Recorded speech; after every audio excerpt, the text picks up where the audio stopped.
Next অঙ্কতে চলে এসেছি। Next অঙ্কতে কি বলেছে, কোন শতকরা বার্ষিক সরল সুদের হার কত হলে কোনো টাকার 10 বছরের সুদ আসলে 2/5 অংশ হবে।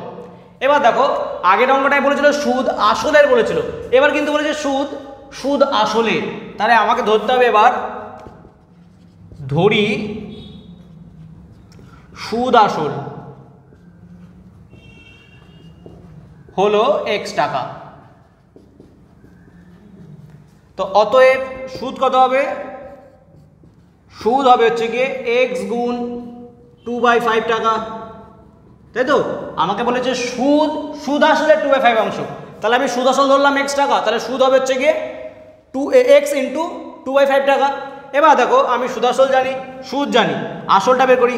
তাহলে আসল কত হবে, সুদ আসল মাইনাস সুদ, x মাইনাস 2x/5, তাহলে কত আসবে 5x minus 2x equal to 3x/5 টাকা।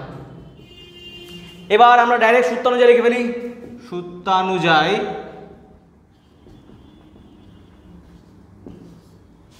I equal to PTR/100। I কত আমরা জানি, I হচ্ছে গিয়ে 2x/5,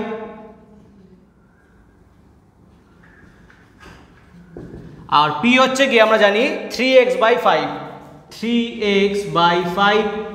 আচ্ছা নিচেটা 100 বসবে। T কত আমরা জানি 10 বছর, আর আমাদের কিন্তু বের করতে হবে, তাই তো, সুদের হারটাই আমাদের বের করতে বলেছে। এই শূন্য কেটে দাও, এই x কেটে দাও, এই 5 কেটে দাও, তাহলে পড়ে কি রইল, হচ্ছে গিয়ে 2 গুণ 10 ভাগ 3 ইকুয়াল টু r, মানে বলতে পারি r ইকুয়াল টু হচ্ছে গিয়ে 20 ভাগ 3। তো 20কে ভাগ করলে কত হয়, 3 6 18/2, তাহলে কত আসছে 6.23% কিন্তু আমার অ্যান্সার।